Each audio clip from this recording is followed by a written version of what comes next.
Hello, everybody. Mr. President, great to see you. Nice to see you. I do know Roger. Good to see you Again for last night. Appreciate it. That was great last night. Also, when you had those hostages there, that was great. Oh, those hostages, boy. They really, Yes, I did. they were fantastic. You were terrific. Thank you. You got the market seeing your brilliance. So. Yeah, that's up almost 7 points. 2,500 points. Nobody's ever heard of it. It's going to be a record. Amazing. Yeah. Will you make an announcement the next day? Yes, sir. Smart. The Kiwis are going to get the tax. Yes, sir. Absolutely. Hello, everybody. How are you? These are nice cars.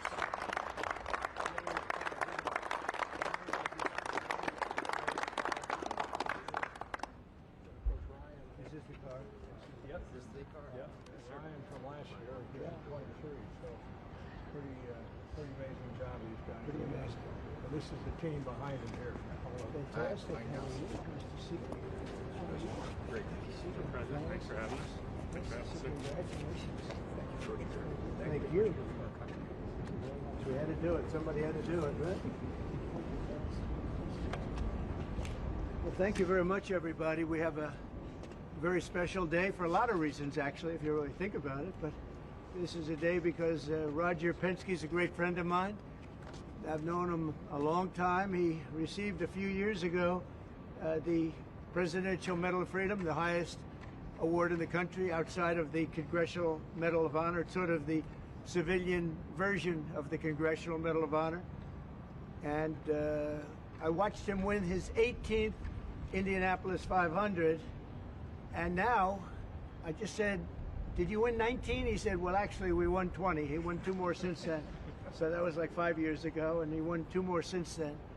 And just well-deserving. If you look, Germany, Japan, the countries, they spend billions of dollars trying to win Indy. And I guess they do it sometimes, but not much. But he's done it 20 times, Phyllis. So he must know something about cars and racing, and trucks, too, by the way. He knows a lot about trucks. But he's been a very special guy, and he's brought some of our outstanding racing champions with tremendous courage and guts and grit. Hello, fellas. I didn't see you guys over there. That's a good-looking couple of teams, too. They have a lot of courage. And we'll see you in a second. So we're joined by the 2023-2024 NASCAR champion, Ryan Blaney, and Joey Logano. That's really fantastic, fellas. That's great. You get that car going, like as an example, on average, how fast will you About go 190. About 190, you can have it. I don't want to go, but 190, that's fantastic. And on a straightaway, you'll go how much? About 190, 200. About 190 to 200. Well, it takes a special genetic, you know that, right? It's genes. Not only it's genes, really. Most people couldn't do that. Very few people could do it. The 2023 and 2024 Indianapolis 500 winner, Joseph Newgarden. Hey, Joseph.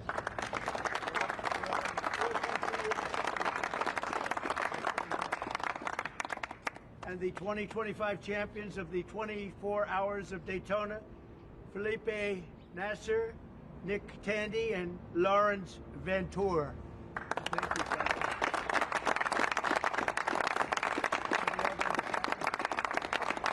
This is just a celebration of racing, and it's a celebration of Roger and his great success and his life, and these incredible champions who really do what very few people could do.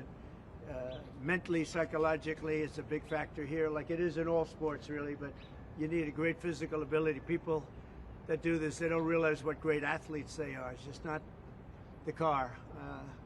I had a friend, he's a very successful guy, but he was a driver. And started off, he wanted to be a race car driver. He wanted to be like you. He wanted to be just like Joey Logano. and he had it for business, but he didn't have it for he said, I just couldn't compete with the good drivers. He couldn't do it no matter what he did. And he got lucky. He went into business. He made a lot of money. He was very successful. But he said, I couldn't press the accelerator down all the way, and the best drivers could. So there was just a difference. It was really, I never forgot that story. But these are great champions, and it's a great sport. And what you've done in Indianapolis also with the track and everything has been incredible. I mean, it's really incredible. People tell me it's been amazing. I'll have to get there. I'm going to have to get there maybe this year with you. But Open invitation. well, thank you very much. Thank you. We did Daytona.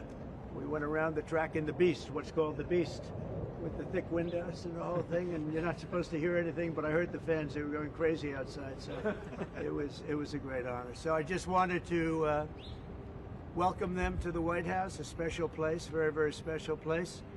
And we love champions, and these are the greatest champions in the world. These are the greatest champions in racing, and it's an honor to have you all. And thank you very much, all of you. Thank you very much.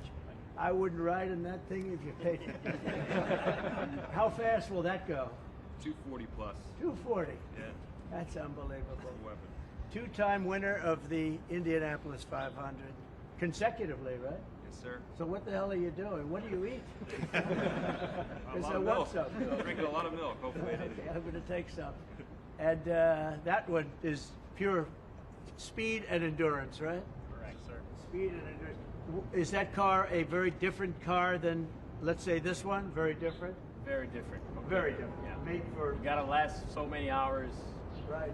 and we all share the car, so three drivers. Totally different engine.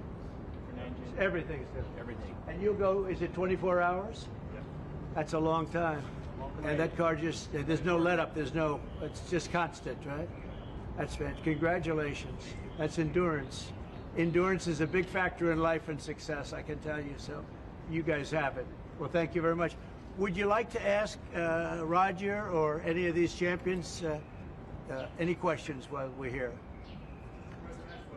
Yeah. You started the morning saying be cool, and then just Be a cool. few hours later, there was a pause put in on the tariffs. Can you walk us through what you were thinking about why you decided to put a 90-day pause? Well, I thought that people were jumping a little bit out of line. They were getting yippy, you know? They were getting a little bit yippy, a little bit afraid, unlike these champions, because we have a big job to do. No other president would have done what I did. No other president. I know the presidents. They wouldn't have done it.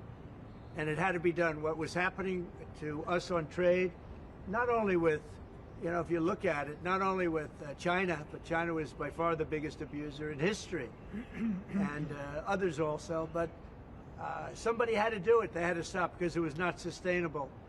Last year, China made $1 trillion off trade with the United States. That's not right.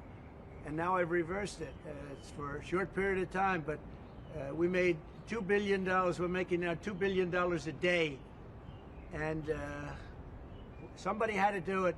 Roger actually said it. Charles Schwab was here a little while ago, one of the great financial people, and he said he's been waiting for 40 years for somebody to do what I did over the last month. And if you didn't do it, you wouldn't have a country. It wouldn't be sustainable. So I'm honored to have done it. And, you know, look, nothing's over yet, but we have a tremendous amount of spirit from other countries, including China. China wants to make a deal. They just don't know how quite to go about it. You know, it's one of those things they don't know how quite. They're proud people. And President Xi's a proud man. I know him very well. And they don't know quite how to go about it, but they'll figure it out.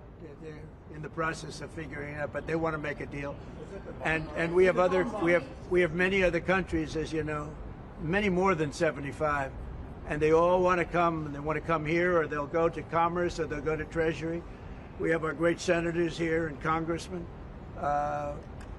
They'll call John. They'll do somebody. They'll go through somebody, but they're all calling. How do we do this?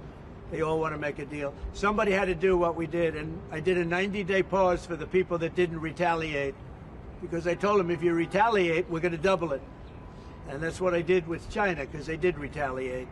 So we'll see how it all works out. I think it's going to work out amazing. I think that our country is going to be at the end of a year or shorter, but I think we're going to have something that nobody would have dreamt possible. A man like Roger Penske, I don't want to get him in trouble with China, so I won't, but he would know that someday you have to cut the bow and you have to do what you have to do, right, Roger? And that's what I did, and I'm very happy to have done it. Mr. President, Was there anyone the Prime Minister of Greece just told Breitbart's Matt Boyle that he thinks absolutely the European Union and the United States could work out a trade deal that's win-win and, quote, mutually beneficial to both sides. What do you think about the Prime Minister's comments, and do you think a deal could be struck with the European Union? First of all, I know him, he's a good man, and I appreciate his comments. Yeah, a deal could be made with every one of them. A deal's going to be made with China. A deal's going to be made with every one of them. And there'll be fair deals. I just want fair. They will be fair deals for everybody. But they weren't fair to the United States. They were sucking us dry, and you can't do that. You know, we have $36 trillion of debt for a reason. We don't have it there for fun. They have it for a reason. And people took advantage of our country, and they ripped us off for decades. I've been thinking about this for decades. If you ever saw me on television, I was young like these guys. And it was the good old days, I'll tell you, Roger.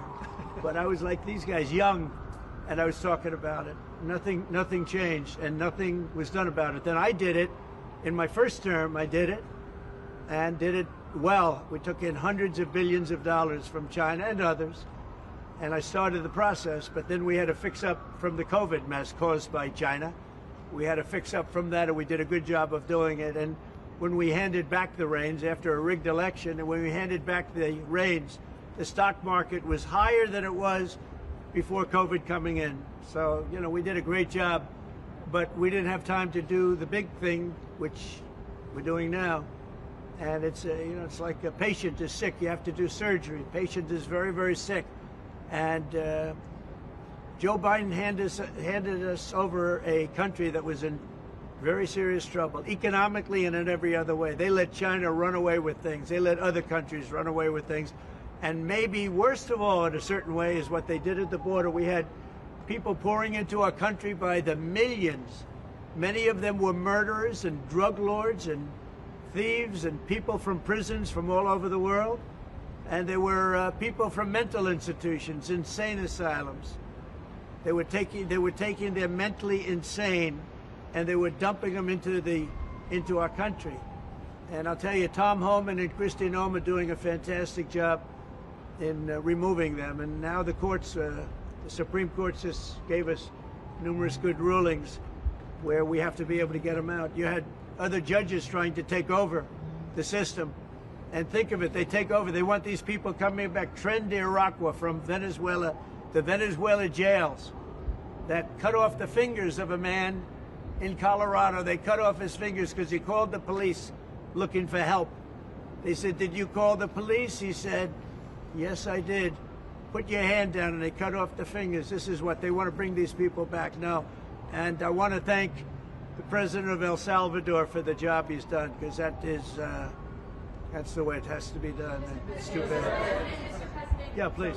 Chuck Schumer and Nancy Pelosi, they've been talking about tariffs for decades. How come when these Democrat elites want tariffs, everything's hunky-dory, but when President Trump wants tariffs, all hell breaks loose? Do you see this double standard? I love this guy, whoever the hell that is. That's really nice. I appreciate that question. No, Chuck Schumer, Nancy Pelosi, everybody knew you had to do it, but they never had the guts to do it. It does take guts. It even takes guts for our country to go through it. That's why I say be cool. They were saying about, see, just be cool. It's going to work out. It's going to work out, and it's working out. I can tell you, working out maybe faster than I thought. But I said it's going to take a little conditioning. It's a transition to. It's really, I think it's a transition to greatness. It's going to be greatness. Our country is going to be. There'll be nothing like it, and people investing in our country, they're going to do better than they've ever done before. We have more car manufacturers, Roger, coming into our country now. Speaking of cars. We've never seen anything like it. And they're coming in because of the election, but they're coming in because of the tariffs, because they don't want to pay 25 or 50 or whatever it may be. They don't want to pay that. They can't pay that. We had 3 cancellations in Mexico, building a plant. They're all coming into the United States.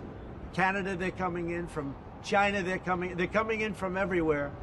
And that's just cars. We have chip makers coming. We're the biggest chip maker in the world from Taiwan, coming in, spending $3 billion to build plants, and mostly a big plant. This is a hell of a plant when you spend the kind of money that they're going to go $200 to $300 billion, not million. You know, you'd say million would be the right number. It's not.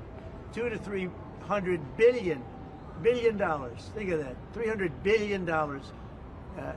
If you look at Apple, Apple is going to spend $500 billion building a plant.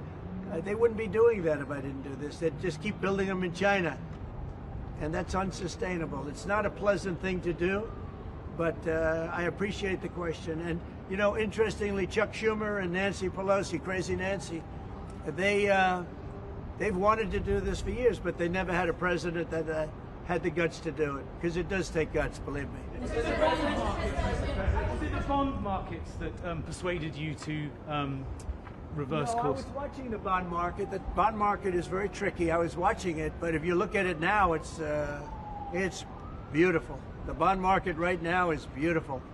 But yeah, I saw last night where people were getting a little queasy. I think everything had. Well, the big move wasn't what I did today. The big move was what I did on Liberation Day. We had Liberation Day in America. We're liberated from all of the horrible deals that were made, all of the horrible trade deals that were made. And I was helped by people just like this, senator, congressman, and friends, right? And we had great help in the Senate. Our Republican senators have been amazing. They stood tall. And likewise in the House. And John Thune has done an amazing job. Barrasso has done an amazing job. I mean, I can't think of a senator, really. We had tremendous support. We got a bill passed the other day with almost unanimous support in the Senate. And I think we're going to get that in the House, too. And I have to tell you that Mike Johnson is a great speaker. He's done a fantastic job. We had a majority of 1, now we have a majority of 7. And you don't realize how big 7 is until you have a majority of 1. 7 sounds like so much. But we're doing well. But Mike Johnson and John Thune have done a really great job. Mr. President, was there anyone who influenced your decision? Did you speak with anyone, you know, Jamie Dimon? Did you speak with anyone? Well, I watched Jamie Dimon on Maria Bartiromo's show this morning, and he was very good. He said that actually made the statement to effect that something had to be done with the tariffs and trade. He said that. He said, look, you know, at some point, but he said something has to be done with tariffs and trade. He understood it. He's very smart and very a genius financially. He's done a fantastic job at the bank. And he knows that. Everybody knows that. Anybody that's even a little bit smart knows it. It wasn't sustainable what was happening. Somebody had to pull the trigger. I was willing to pull the trigger. This should have been done long ago. Just like Biden should have stopped the border long ago. I mean, allowed 21 million people plus into our country, many of whom should never have been allowed out of prisons and jails. They came out of prisons and jails from all over the world, and now we're getting them out, bringing them back to their countries. But it's should have never been done. Yeah, go ahead, please. Sir, would you consider exempting some U.S. companies, maybe some larger companies who have been hit hard in the markets the last few days during this 90-day? As time goes by, we're going to take a look at it. There are some that have been hard. There are some that, by the nature of the company, get hit a little bit harder, and we'll take a look at that, yeah. How will you determine the next 90 days? Just instinctively, more than anything else. I mean, you almost can't take a pencil to paper. It's really more of an instinct, I think, than anything else. What's your credibility like? Because you said that these tariffs would go into effect on Monday. You said no pause. And today there is a pause. So how can people believe your word today? It's not a question of that. You have to have flexibility. I could say, here's a wall, and I'm going to go through that wall. I'm going to go through it no matter what, and keep going, and you can't go through the wall. Sometimes you have to be able to go under the wall, around the wall, or over the wall. These guys know that better than anybody, right? You got to go around them sometimes. You're not going to go through them. So I consider, you know, I think in financial markets, because they change. Look how much it changed today. We went from, you know, pretty moderate today, but over the last few days it looked pretty glum, to, I guess they say it was the biggest day in financial history. That's a pretty big change. And I think the word would be flexible. You have to be flexible. Like he's asking the question about some companies. Some companies, through no fault of their own, they happen to be in an industry that is more affected by these things than others. You have to be able to show a little flexibility. And I'm able to do that. I'm going to say hello to these champions because they are great champions. I got to say hello to them. To avoid more escalation.